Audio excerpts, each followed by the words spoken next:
Hello and welcome back to another episode of The Damage Report Under Lockdown. Thank you everybody who's already in the chat. I guess some of you might be disappointed if you think that it's Wednesday. It's not Wednesday. You can't summon JR that way. This isn't Beetlejuice. Today is Tuesday. We have a lot to talk about, and we have an awesome guest who is joining us to do that. Progressive activist Jordan Uhl is back on the show. Jordan, how's it going? John, it's going, well, all right, all things considered. Yeah. How are you? I'm doing good. I'm glad to have you here. We need more representation from online gamers, and so we've got you here to do that. If everybody doesn't know, Jordan streams gameplay as well as his political thoughts. And how have you been doing overall? We haven't talked in like a week now. Yeah. I could really use a haircut. I like to keep my hair like John Idarola length. So this is really stressful for me right now. Mm-hmm. But I'm counting my blessings. I'm healthy. My family's healthy. But yeah, just taking it one day at a time. Wishing everyone that's watching the best, and hopefully they're staying healthy too. Yeah. We're going to get to what we're going to talk about in just a sec, but you brought up the haircuts. So I think what I'm experiencing, I think a lot of people might be, is, I normally would have cut my hair at this point. I probably would have trimmed my facial hair at this point. But like I'm debating, should I just keep it growing as long as we're in lockdown? Or is that like melodramatic to do that? Like, we're not hiding in caves. There's no need. I have a buzz cut thing. I can go do it right now. Is that a weird thing to do, to grow out your hair while the quarantine is going on? So I've thought about it, but if I grow my hair out, it starts to get really curly, and I grow an afro. I want to see it now. Oh no, I did it in like 7th grade, and it looked terrible. Just absolute life regret. Yeah. I thought I would just. This is when everyone was like emo was like really big, and everyone was doing like the long hair like swooped over the eye. I thought I could do that too. Mine just grew up. So I'm really hoping I can find a way to get my hands on some clippers and just shave it all off. Yeah, I'll mail you mine.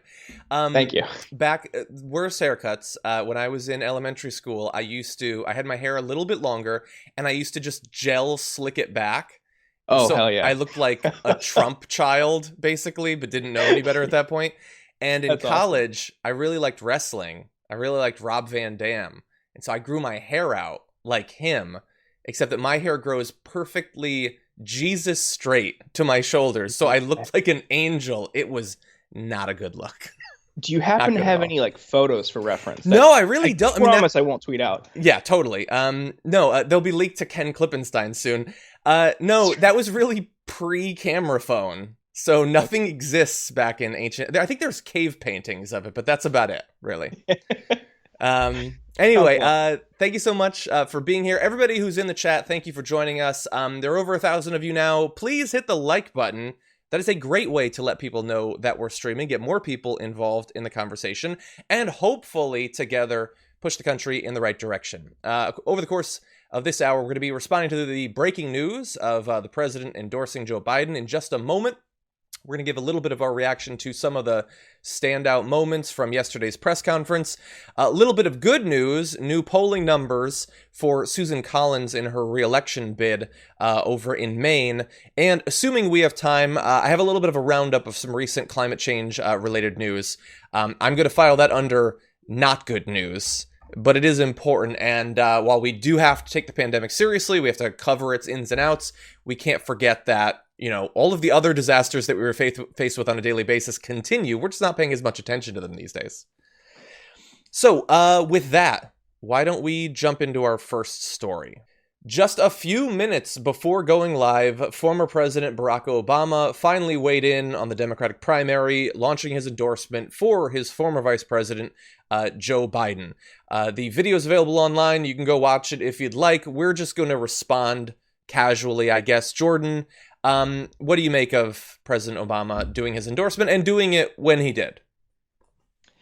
I mean, yeah, he is. I mean, most people in his position just try to play this safe. They don't want to make any enemies. I think this is just, kind of expected. I'm surprised he did it like immediately. I'm surprised he did it when he did, and also like on the immediate heels of Sanders. This is kind of what people expected. There were rumors and reports late last year that he didn't want Sanders to win. There were reports last year and earlier this year that he was considering intervening. And then after we saw all of the candidates drop out and coalesce behind Biden, we saw more reports from people close to Obama that he was talking to them and encouraging them to consider who they could align with. But ultimately, it was just double speak for get behind Joe. So, this is just everyone is now in line behind Joe, except for Warren, who hasn't endorsed. I mean, I guess we could kind of assume she supports him, but no formal endorsement that I saw. So we'll see how this goes. But, now it seems like everyone is unified. Whether or not supporters of each candidate gets behind Biden remains to be seen. Yeah, and that's going to be a developing story, and the onus is on Joe Biden and his team to make that happen. It's their show. It's the show they wanted. They're now running it. They have to get people to tune in and to want another season, I guess, if I'm going to continue the metaphor, which I probably should have ditched a long time ago. It is. I don't think anyone saw Bernie and Tulsi Gabbard endorsing before Warren.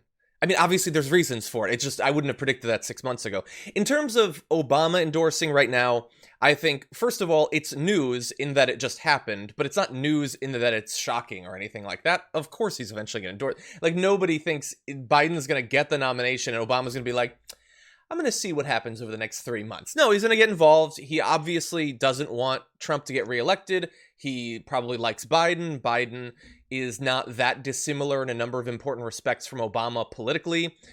That's sort of the issue, but not an issue for Obama. I will say I want to give a little bit of credit to Obama and take away a little bit of credit. The credit I want to give to him is it would not have been impossible or unthinkable for Obama to have done this 2 weeks ago, or 4 weeks ago, or 3 months ago. He could have done it the night before Super Tuesday if he wanted to. And he certainly wanted Biden to beat Bernie Sanders. He could have weighed in earlier. Now, that's not to say that he wasn't behind the scenes. Clearly he was, and that's a little bit of the credit I'm going to take away from him. But he could have gotten involved earlier. He waited until Bernie had backed out. Little bit of credit there. The issue is that in New York Times reporting around this recently, he's been sort of putting pressure on Bernie Sanders behind the scenes to drop out. So it's not like he was just patiently waiting in the wings. He was involved in that decision. But the fact that he didn't do this earlier gave us at least, the best chance we were going to get for Bernie Sanders to win, considering all of what he was up against. At least Obama didn't come out publicly and put even more pressure on, some of these centrists to perhaps leave, Buttigieg and stuff earlier and line up behind Joe Biden. Yeah, I mean, like I said, there were reports that he was going to intervene early, and that would have really, I think, upset the Sanders camp and his supporters a lot, because you don't want to see someone in that position kind of pulling the strings to further the establishment. I think there's also an issue of legacy, and Biden is a continuation of the Obama legacy. So he has a self-interest in getting behind Biden, or someone that would, protect the ACA rather than just undoing it and creating a whole new single-payer system. And, there's a lot of what Sanders ran on that kind of directly targets what the Obama administration did through foreign policy, through economic proposals, through healthcare. So, it's probably a huge sigh of relief for Obama in that respect that Sanders didn't win. But yeah, I think to your point, it's a smart move, a savvy move not to intervene early in the primary, like people were worried he was going to. Yeah. My question to you, I guess, would be, how significant will this be? Biden, obviously, he's going to be going up against an incumbent president, which is never, that's not what you want, ideally. It's during a pandemic, which early on we were wondering which way that would swing. Is that going to help Trump? Is it going to hurt Trump? It's seeming right now like it's maybe kind of canceling out in both directions. How significant will Obama's endorsement be? But more importantly, if Obama is spending the next 6 months, traveling around campaigning for Biden, do you think that can help to overcome some of the fairly obvious limitations of Biden as a candidate these days? I think the endorsement itself won't have much of an impact, because most people who like Biden already liked him because of the Obama association. Like, Biden's name recognition comes from being Obama's vice president. So no one's going to see this and be like, oh, I'm on board now. Sorry, I almost cursed. TV 14, right? So yeah, no. Sorry. There are kids on the internet, Jordan. I don't know what language you use on Twitch, but this is YouTube, baby. Okay. Oh yeah, notoriously family-friendly YouTube. um, yeah, no one's going to see that and suddenly be on board with Biden now. What this does do, and I think the benefit the Obama endorsement brings, is Obama the campaigner. And I think Obama's strength in 2008, and even like when his DNC speech in the mid 2000s, that's his, that he is a great orator. He's energetic. He's captivating. That is who really will bring a lot of power, and a huge benefit to Biden. But now, in the age of coronavirus, sorry to use that tired phrase, but we don't know what digital campaigning looks like. And the Biden campaign has already struggled to create compelling content online. I mean, Biden is in his house, he's in his basement, he's talking directly to the camera, he's reading from a teleprompter. Not the most entertaining thing. It's not the damage report. But Obama is way more skilled and savvy in that field. So, thank you. Yeah, of course. Obama, the campaigner in the digital world, is also something we could look forward to see a benefit for Biden. Yeah, he could use it because, I mean, Biden has not shown any of the sort of savvy that we've gotten out of Bernie and the Bernie campaign in terms of adapting to coronavirus. I guess to some extent, it's kind of like a hidden blessing for Biden, though, because now if he doesn't have rallies that anyone goes to, it's not his fault, which it probably would have happened anyway. But yeah, look, assuming he is the nominee, that's the direction we're going, and it's not guaranteed or anything like that, but assuming he is the nominee, he is going to need all the help that he can get.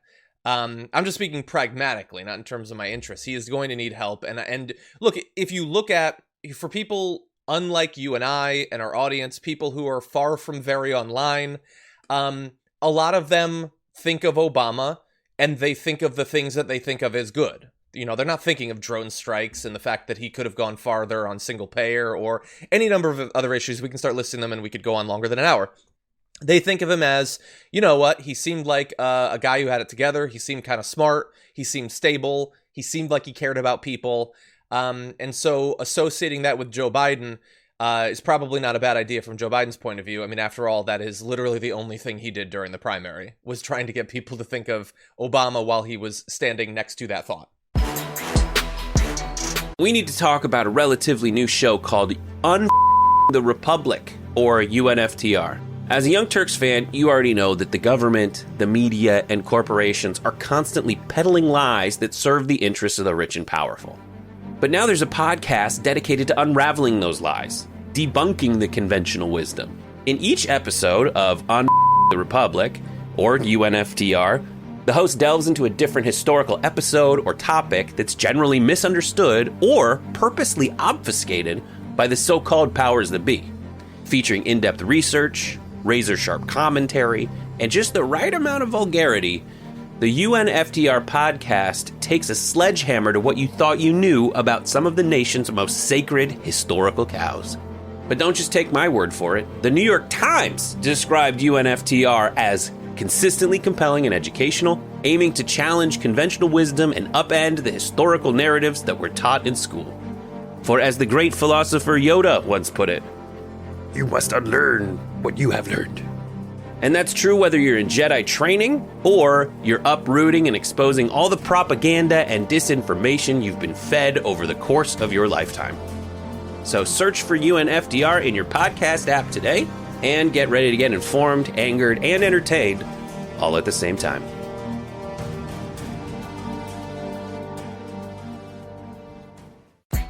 Yesterday, Donald Trump had his coronavirus press conference, which is neither really about coronavirus nor is it really a press conference, but that's what they're calling it.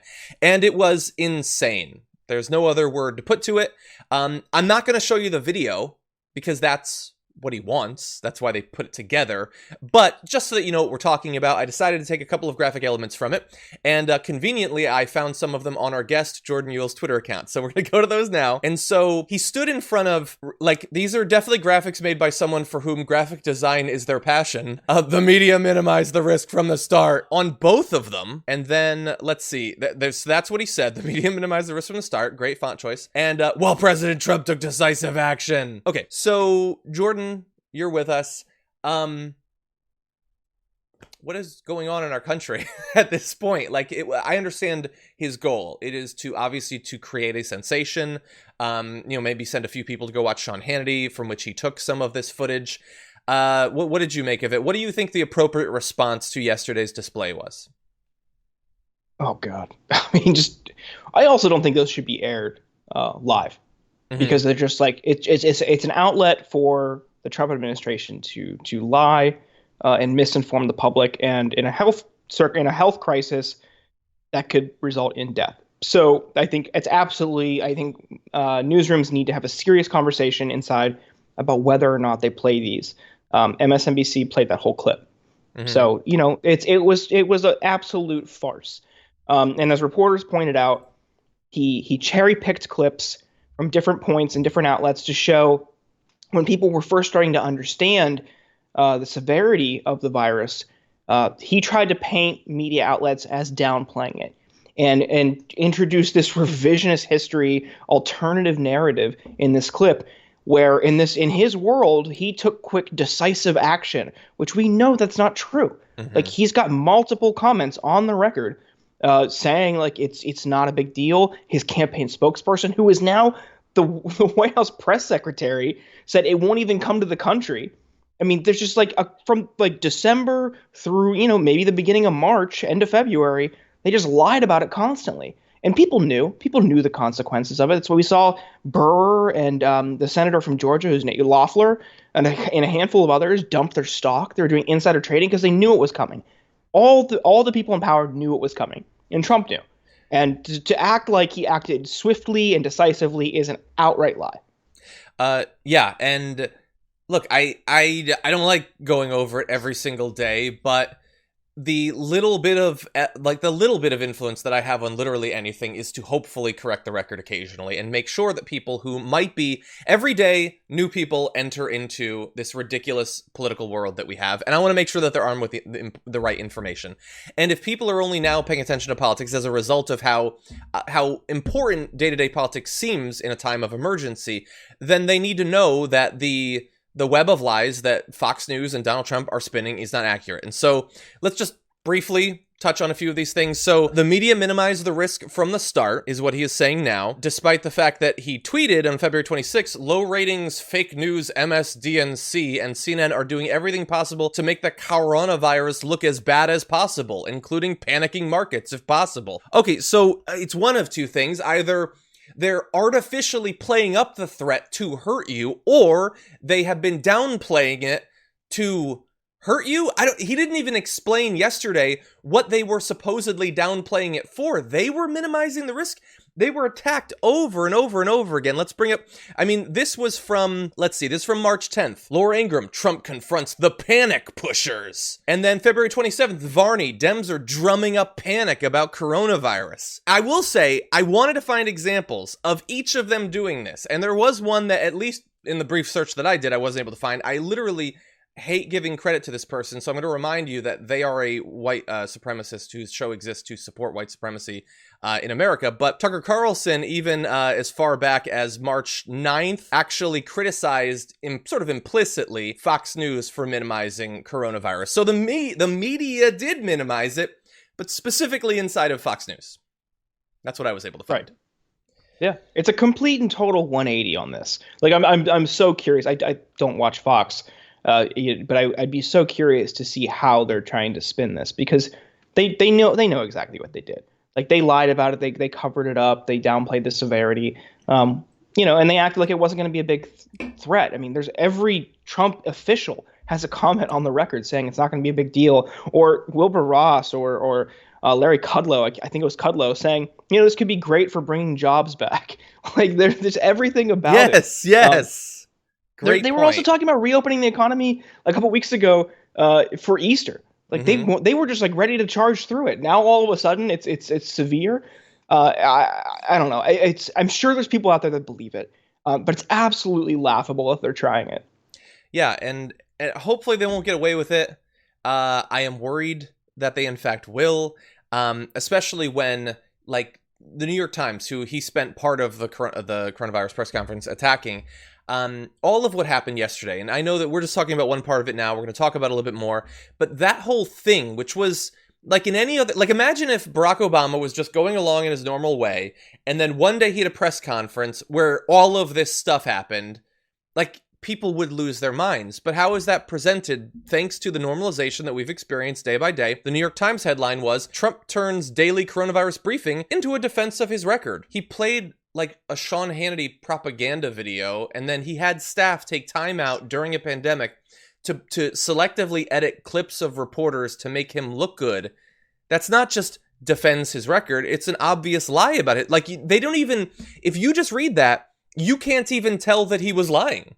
Like that right. Sean Hannity, in the clip that he put, Sean Hannity clipped himself talking to a report, like a doctor or reporter, way back in like January, and he made it seem as if he was taking it seriously when the part they cut the video, and if you continue, he's like, yeah, so we'll go send some help to China and just stop it there and we'll be fine. But like, obviously he didn't include that. So Sean Hannity knows what he spent months doing. It's just, it's so insane that their audience doesn't remember this. Like, they were tuning in the whole time. They were passionately in agreement with Sean Hannity day by day that the media was ginning this up just to hurt Trump and hurt the stock market. And they pivot 180 and they have no memory that past life even exists. Yeah, I mean, it's complete and total dishonesty. This is, they're trying to cover for him every step of the way. And it's horrifying because right now, nurses don't have enough protective equipment. People are out of work. Tens of millions of people, are going to lose their jobs. Millions of people lost their health insurance. And then what do they get? They get a paltry $1,200. Like that's not enough. That's not enough to survive. People are having. I talk to people all over the place, and multiple people who've told me they've lost their jobs.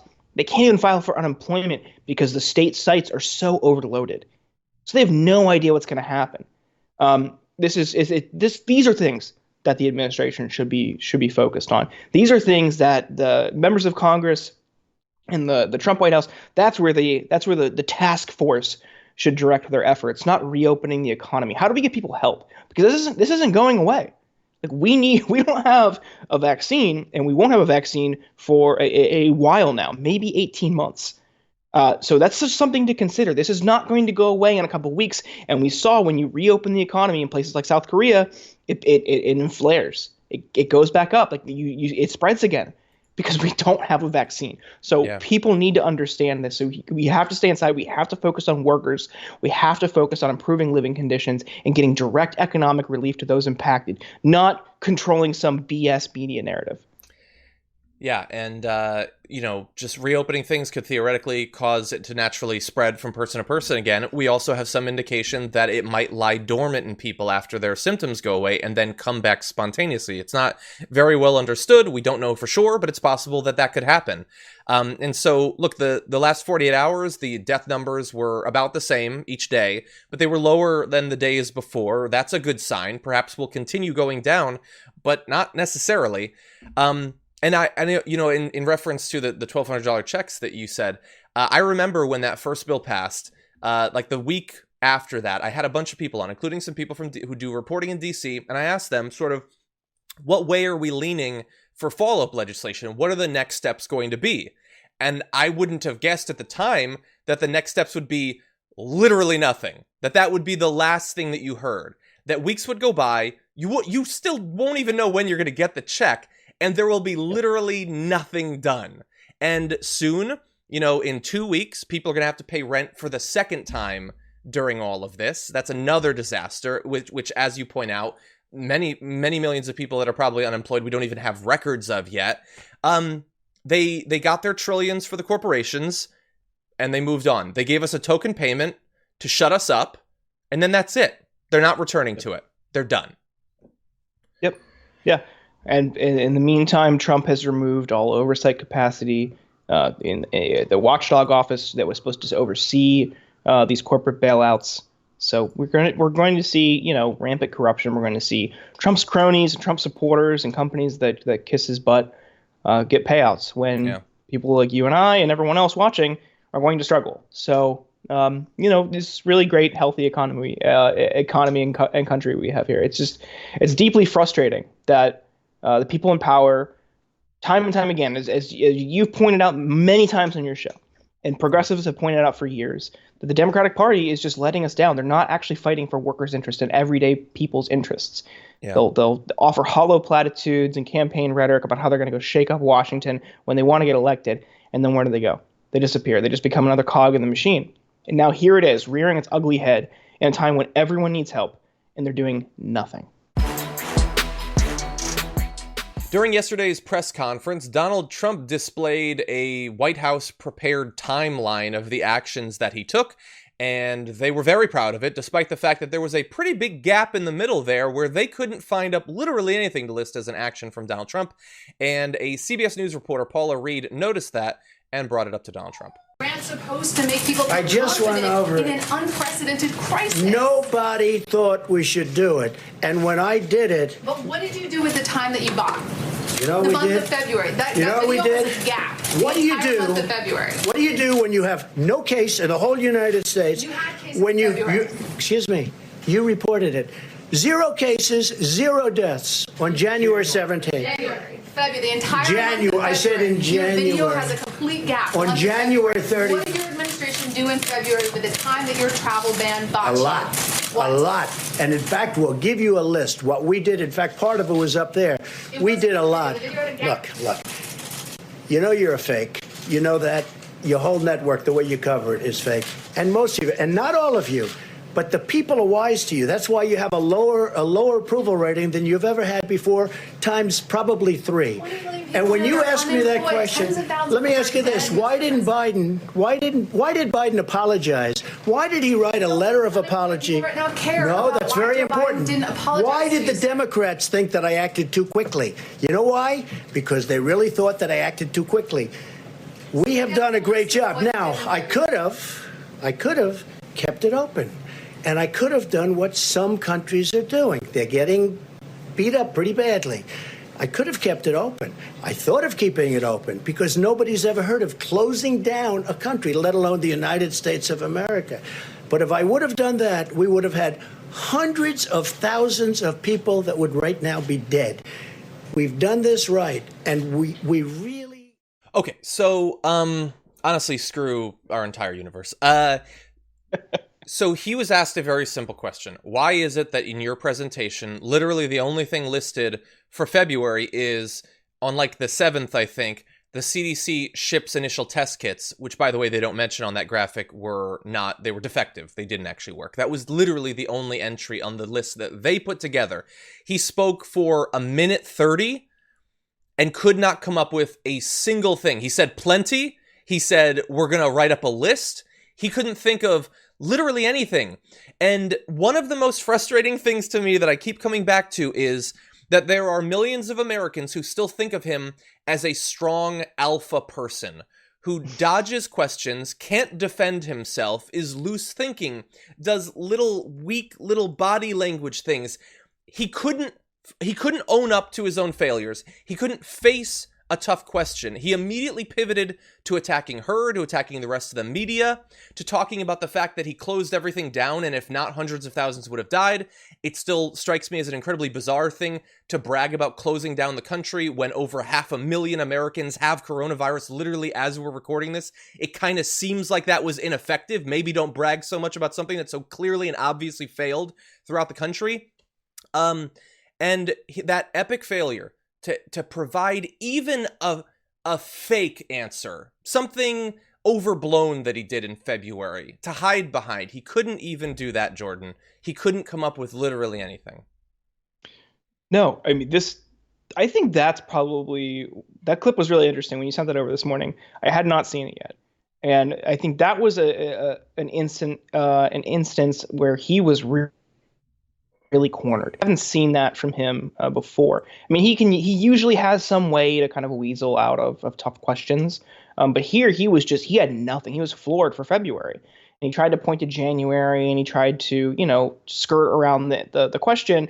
But she pinned him and then he got mad. And if you know anyone that behaves like that in your life, that's when they're really embarrassed.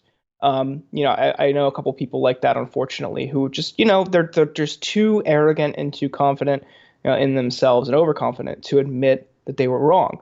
And for him, that has political consequences. And we've seen time and time again in reporting that they tried to slow the roll of tests, rollouts, and protective equipment and all of these things because they figured the more cases the United States has, the less likely he would be reelected. So he was playing politics with people's lives, which is just absolutely disastrous and just evil. At its core, deeply evil and self-serving. So people are getting to the bottom of that, and they exposed him for that with the February question, and he flipped out. This is a terrible person to be leading us in this circumstance. I'm not sure if who would be better right now, because certainly it is a brutal, unique circumstance, but he is so deeply ill-equipped for this. Yeah, and by the way, a lot of what you were pointing out in terms of like him trying to rewrite history, and obviously he wants to protect his reputation, and he was trying to hide the numbers in real time. Like, he doesn't even have the savvy to have done that like privately. Like, you might remember the press conference where he was talking about the people who were infected on a cruise ship and hadn't yet been allowed off. And he said, no, I don't want to let them off because I like our numbers where they are, and I don't want our numbers to go up, and it's not even our fault. Like, he was admitting publicly what he was doing. The record is all there. I feel this sort of knee-jerk sort of legacy need to point it out, even though I know that it doesn't matter to literally anybody. But she did a great job.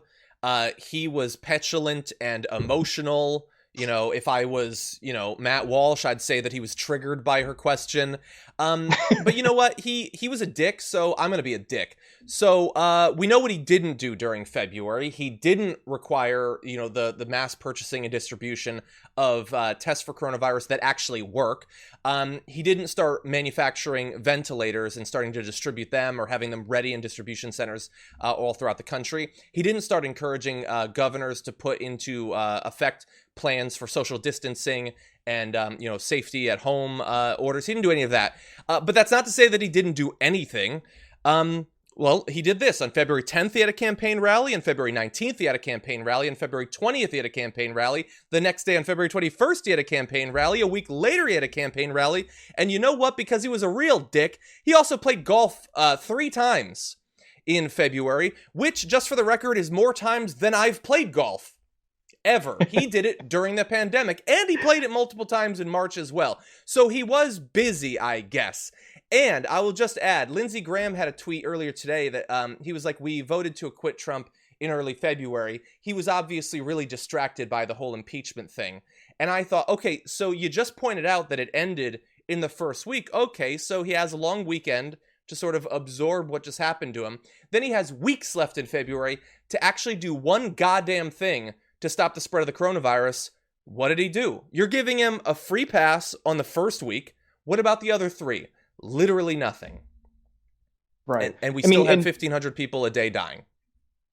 Totally. Yeah. And that whole month is filled with comments from him, and even into March, downplaying the severity. So he knew it was coming, and he talked about it, and he denied it. So he's clearly not affected by what he called a witch hunt and a phony investigation. That's not something that seemed to bother him that much. So he moved on. He went to Mar-a-Lago multiple times. He went golfing. He did campaign rallies, and ignored the consequences and ignored this thing as it was speeding toward us.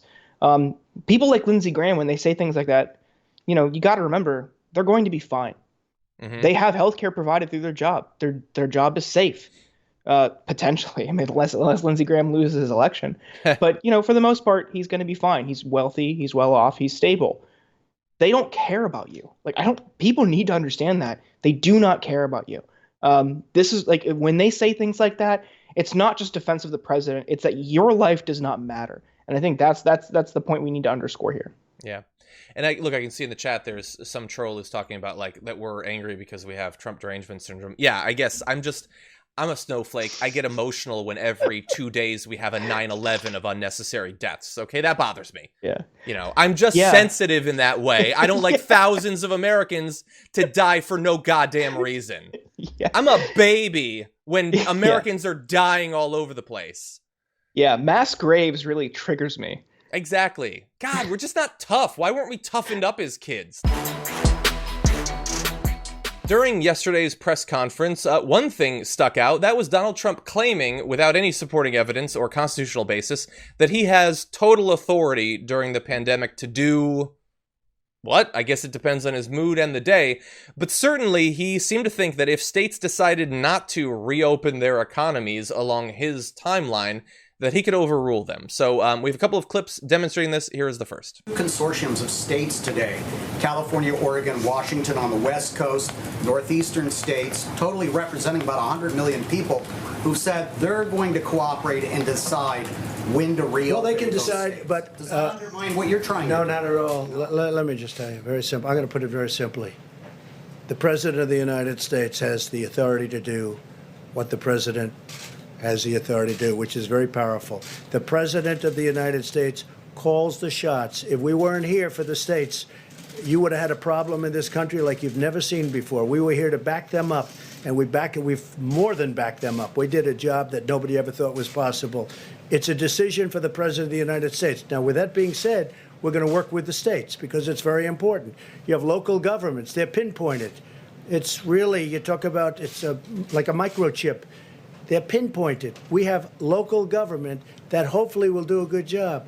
And if they don't do a good job, I'd step in so fast. But no, they can't do anything without the approval of the President of the United States. Okay, so it doesn't really get more definitive than they can't do anything without the approval of the president, which I think marks a bit of a turn for the right wing on their view of states' rights from some of the past instances in American history. Yeah. What happened to small government? Exactly. And this is, but also like, what's he doing? Mm-hmm. If he has the final say, what is he doing? So I think you're going to see even right wing states like Ohio has really been an interesting case study in a Republican governor just kind of going his own way. He declared health emergency to stop in-person voting in mid-March, and he's been taking it extremely seriously. Doesn't seem to be downplaying the threat at all. Has been doing daily briefings, updating people. I just know because I grew up in Ohio and keep a close eye on it because I got family there. But it is interesting to see that a Republican governor there is just not really caring. Mm-hmm.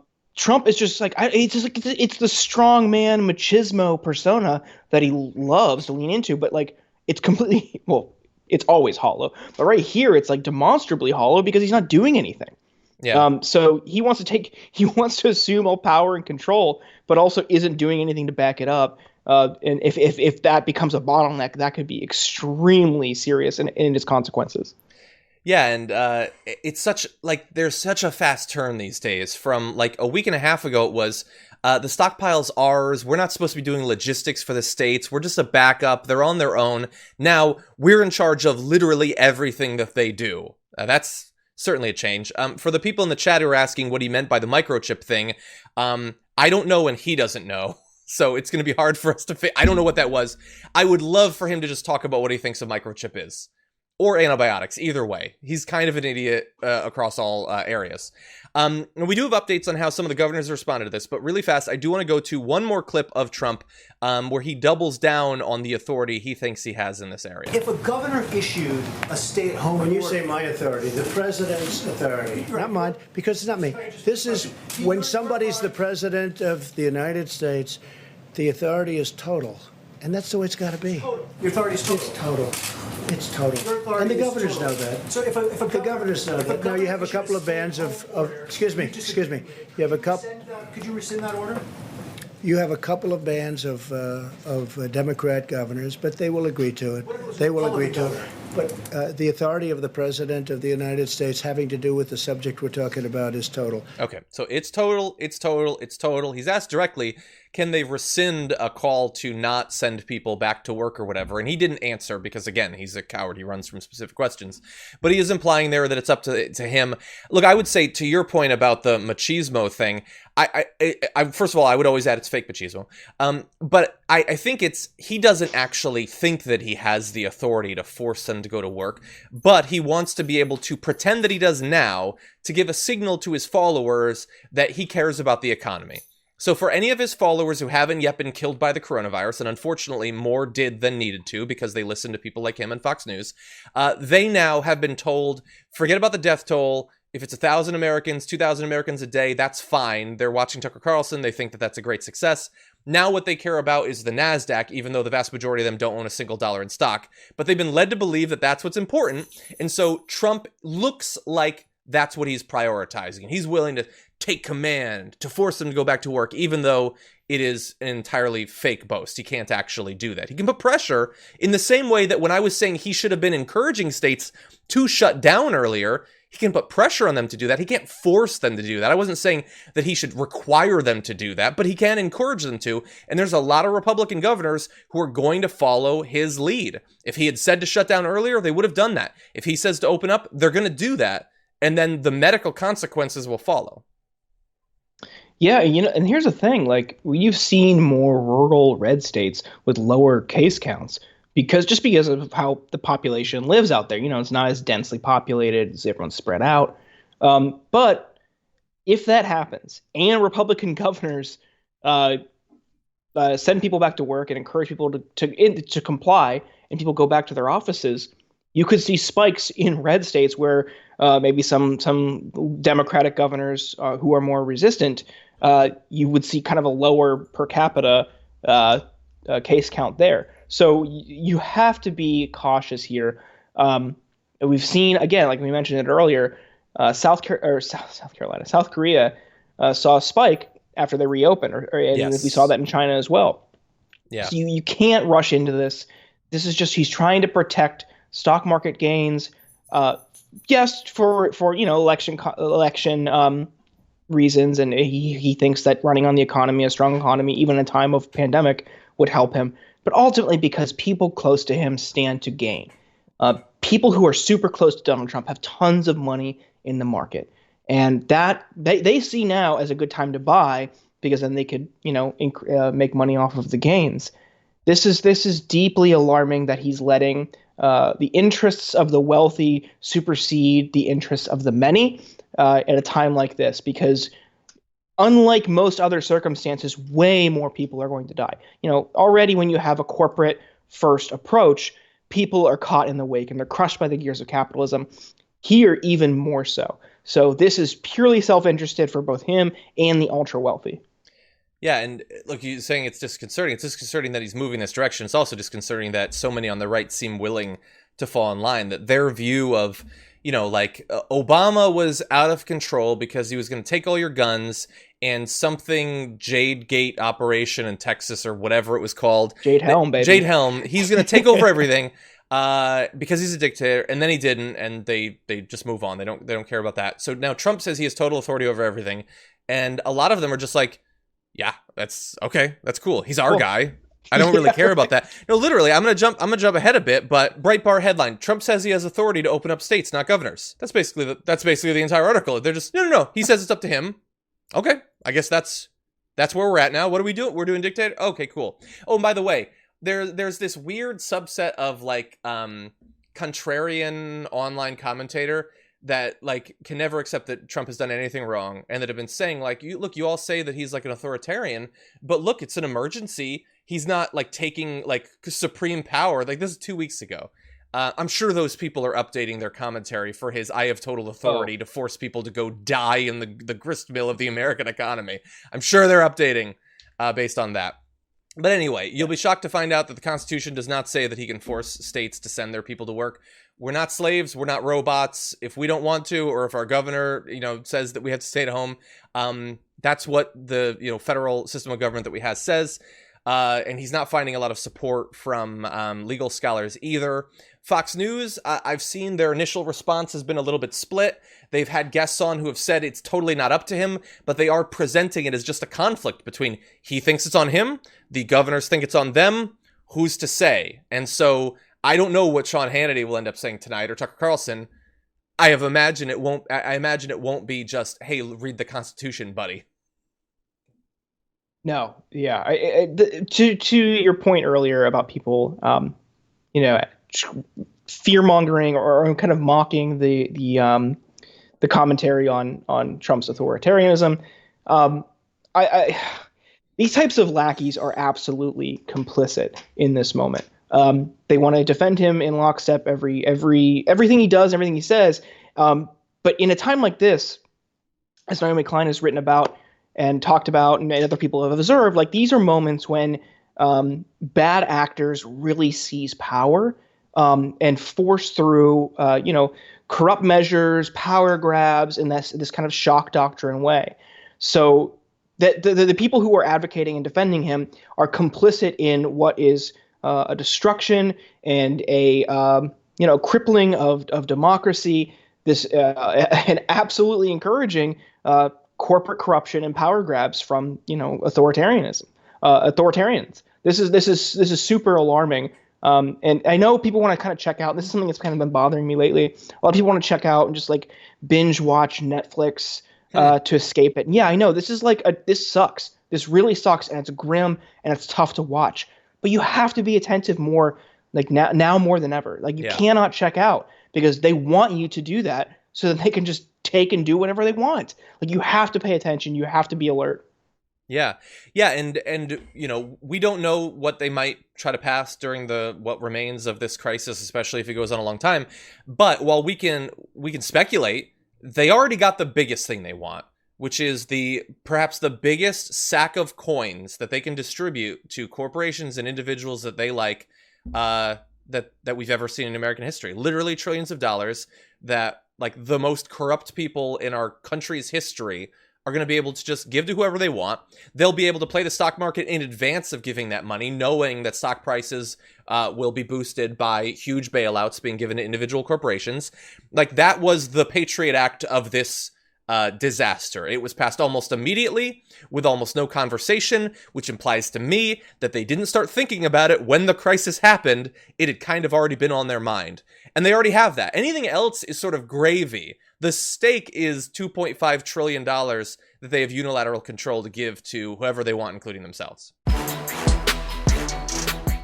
Donald Trump is not the only candidate whose fate will be determined come November. There are any number of others who have also done a great deal of damage in their positions. Susan Collins is a great example of that, and things are not looking amazing for her right now. A survey released Monday by the Bangor Daily News found that just 37% of voters in the state approve of the job she has done as senator, compared with 52% who said they disapproved. That represents a drop of 5 percentage points in a short period of time. She also, by the way, is the least popular senator in their own state in the entire country. She makes Mitch McConnell look well-loved. And so, Jordan, Susan Collins losing in November, how significant would that be? How much better would you feel about the state of our country if we ended up getting that? Oh, that'd be great. I mean, if Biden wins, like he has to have the Senate too. So without the Senate, it's going to be kind of a lamed up presidency from the start, which is terrible. So every Senate race matters. So Collins has been a target from groups like 80 Barcans for a while. This is she has to lose. I don't know. I don't know how to describe it other than that. She's defended Trump every step of the way. She really hasn't broken from him. She likes to act concerned, but at the end of the day, she seems to vote for everything he puts forward. And now this is the consequence. This is what you got yourself into. This is what you hitched your wagon to. Yeah. And now she has to kind of reap what she sowed. I'm curious, a couple of the sort of standout choices, opportunities that she's had over the past few years to really put some distance between herself and Donald Trump. She had Kavanaugh, she had the impeachment, and in both cases, she would give a little speech and then she would do what Donald Trump and Mitch McConnell wanted her to do. Do you think that if she had gone the opposite way on Kavanaugh or on impeachment, that in a state like Maine, maybe that would be the difference that might have helped her to hold on her position? And again, I don't want to get ahead of ourselves. She's still an incumbent senator. She has a good chance of winning. But if she does lose, do you think that those things might prove to have been decisive? I mean, those were certainly the most high-profile moments for her. And it's tough to say what would have a causal impact. But yeah, like you said, she held out on the Kavanaugh vote and kind of created a spectacle. I mean, she could have just kept her head down and no one really would have noticed. But the fact that she held out for so long and there was this kind of uncertainty around which way she would vote, and then like announced in advance, like, oh, I'm going to give a speech on the floor in a couple hours, in the lead up to the Kavanaugh vote, saying like which way she was going to vote, and she voted to confirm him. I mean, she brought that attention on herself. So it's part, her votes, but also part that she wanted the attention. She wanted the spotlight for really disastrous things. That was, I'm sure, a calculation in her office and her campaign team to see like which way they thought based on polling she should vote. But as things have aged as they've we've created some distance between then and now, and we've seen the consequences of the Trump administration, she's intrinsically tied to everything he does now. So it might have looked good there, but in retrospect, maybe not the smartest move. Yeah, you make a great point, because she could have just done the vote, and that probably would have done some damage, but she always drew a lot of attention to herself, and there are some politicians that hypothetically could have spun some sort of narrative or distracted us with, oration, something like that, but she's not that sort of person. Like, she's more bumbling in her speech than she is in her political strategy, and so she really sort of like, it was insult to injury for her from her own perspective.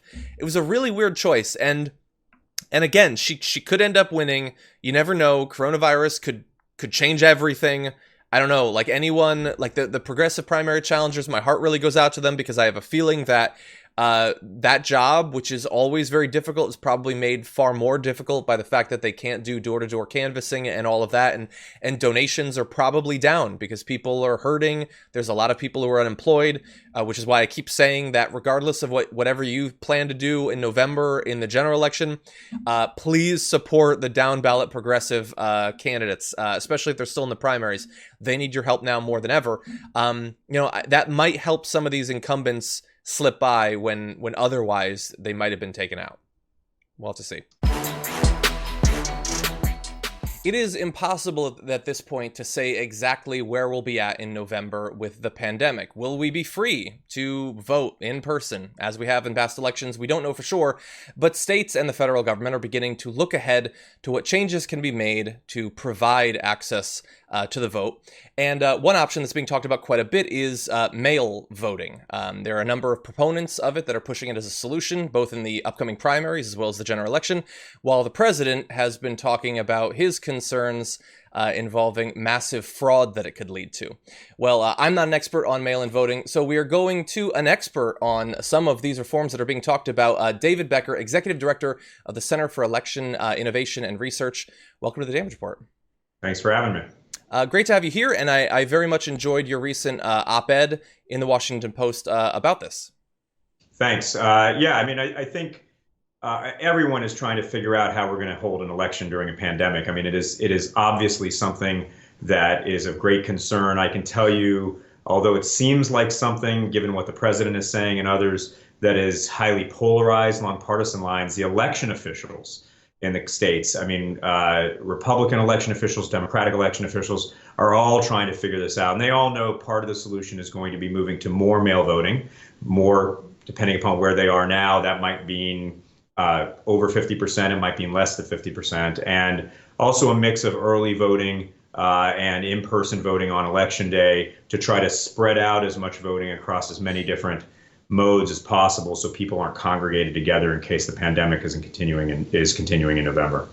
So I want to talk about some of the concerns around it, which I think can be sorted into valid concerns from people who actually care about this and invalid concerns. Let's start there.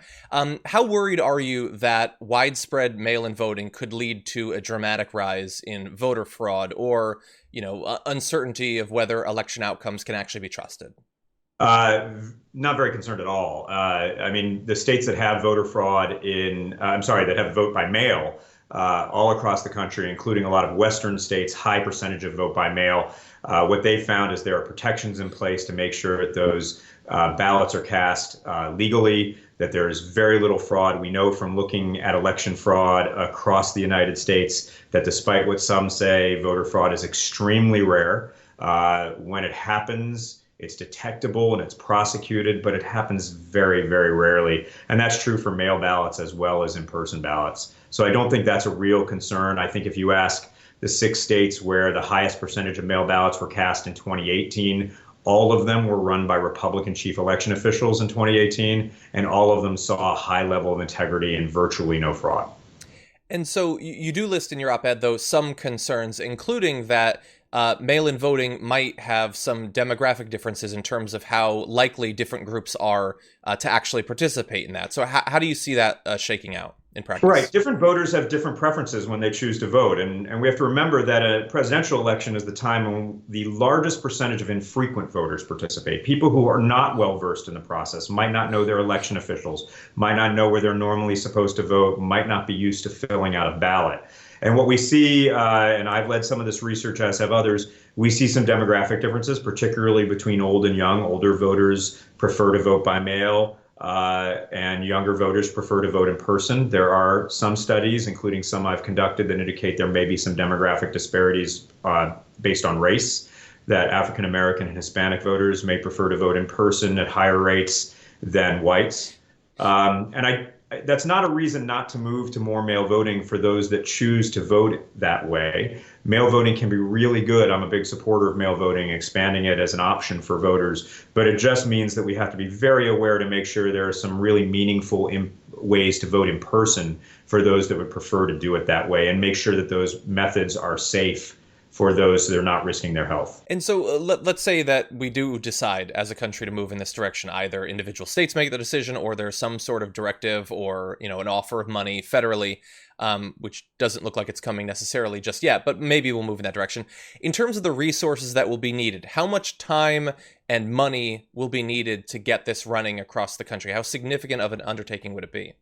So not surprisingly, it's going to vary by state. And the administrative aspects of ramping up a vote by mail program in a state like Arizona, which is already at about 3/4 vote by mail, is much, much less than a state like Pennsylvania or Virginia or Michigan, which have seen no presidential elections, even with no excuse absentee voting. So they have very low percentages of vote by mail in those states. And so there's a big difference in where the states are starting in terms of how far they're going to get. And of course, they also need to be concerned about more early voting locations or more options for early voting, as well as safe in-person voting on election day. But one thing that is also a very big learning curve here is for the voters themselves.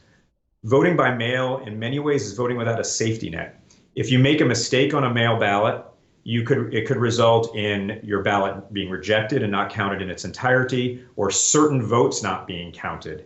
And unlike voting in a polling place, there's no one there to catch it at the time. Once you deposit the vote by mail ballot, it could be rejected. There could be problems. So we have to be aware of that. It's not a reason not to do vote by mail, but that ramp up on voter education, making sure people understand how to vote by mail, how to request a ballot, what the deadlines are, how to fill it out properly to make sure it's not rejected, is going to be a much bigger issue than some anticipate.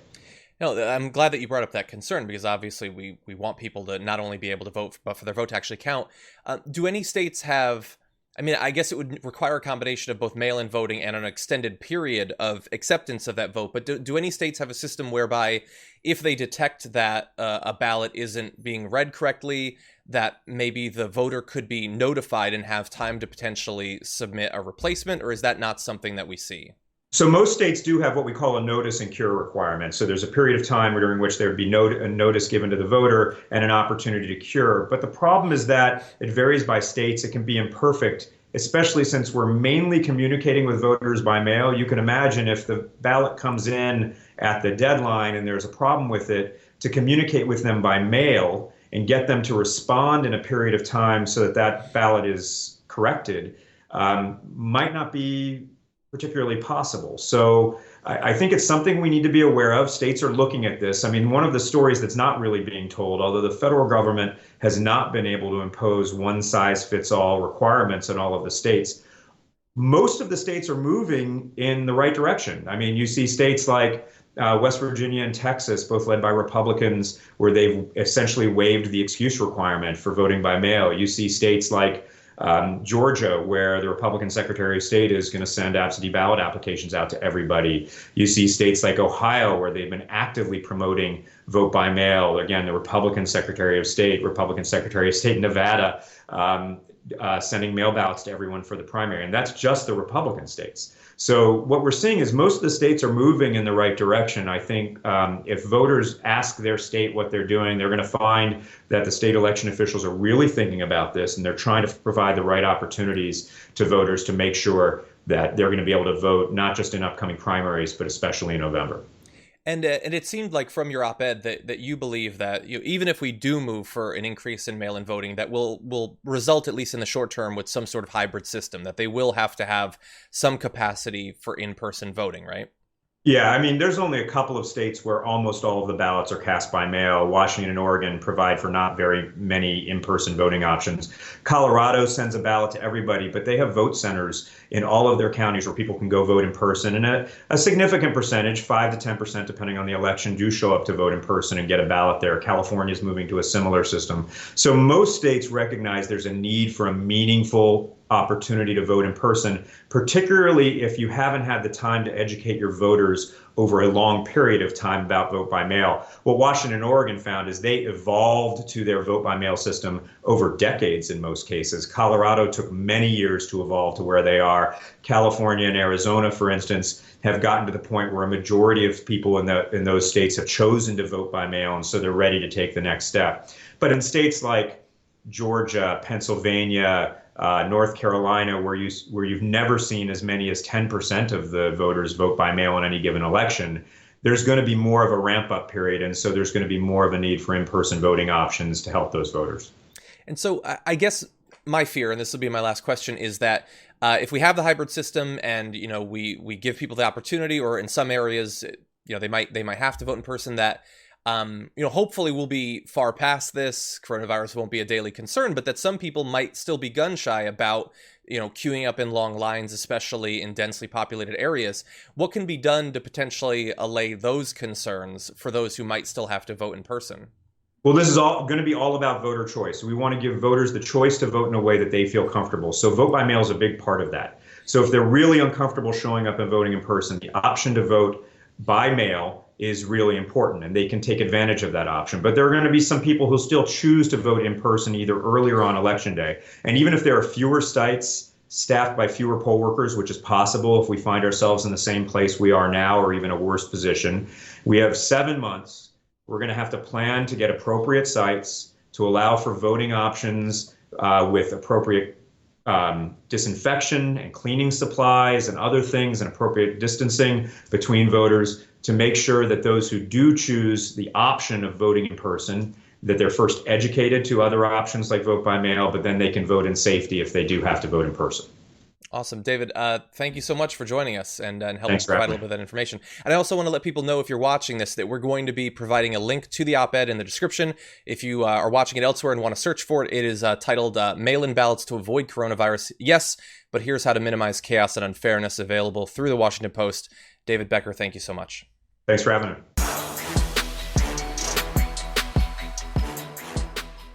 Thanks for listening to the full episode of The Damage Report. Support our work, listen ad-free, access members-only bonus content, and more by subscribing to Apple Podcasts at apple.co/TYT. I'm your host, John Adarola. I'll see you soon.